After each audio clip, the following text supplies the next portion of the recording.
දිනපතා දේව වචනය 2026 මාර්තු 18 දින චතාරික සමය 4 වන සතිය සුවිශේෂය යොහාන් 5:18 සිට 30 එහෙත් ජේසුස් වහන්සේ පිළිතුරු දෙමින් මාගේ පියාණන් වහන්සේ නොනැවතීම වැඩ කරනසේක මමත් වැඩ කරමි වදාළසේක. මේ කරුණ නිසා ජුදෙව්වරු උන්වහන්සේ මරන්නට වඩා උත්සාහ දැරුහ. මන්ද උන්වහන්සේ සබත කඩකලා පමණක් නව දෙවියන් වහන්සේ තමන්ගේම පියාණෝ යයි කියමින් තමාත් දෙවියන් වහන්සේට සමානයයි ප්‍රකාශ කළ නිසාය. ජේසුස් වහන්සේ ඔවුන්ට මෙසේ පිළිතුරු දුන්සේක. ඒකාන්තයෙන්ම මම ඔබට කියමි. පුත්‍රයාණන්ට කිසිවක් තනි බලයෙන් කළ නොහැකිය. පියාණන් වහන්සේ යමක් කරනවා පුත්‍රයා දකින්නේද ඒ දෙය මිස තනිවම කිසිවක් කරන්නට උන්වහන්සේට නොහැකිය. මන්ද උන්වහන්සේ යම් දෙයක් කරනසේක්ද ඒ දෙය පුත්‍රයාණෝද ඉසේම කරනසේක.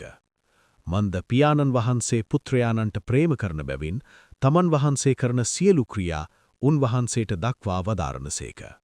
තවද ඔබ මවිත කරවන සුළු මීටත් වඩා මහත් ක්‍රියාද දක්වා වදාරනසේක.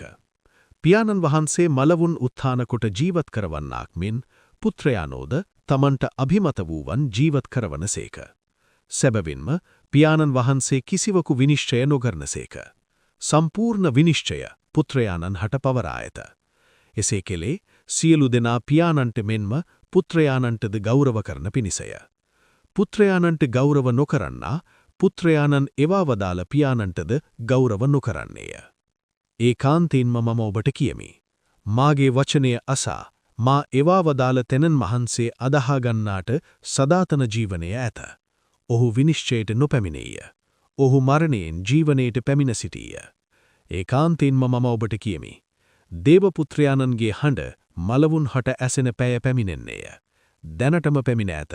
සවන් දෙන අය ජීවත් වෙති. පියාණන් වහන්සේට තමන් තුළම ජීවනය තිබෙන්නාක් මෙන්ම පුත්‍රයාණන්ටත් තමන් තුළ ජීවනය ඇතිව සිටින්නට උන්වහන්සේ වරය දුන්සේක. මෙනෙහි කිරීම.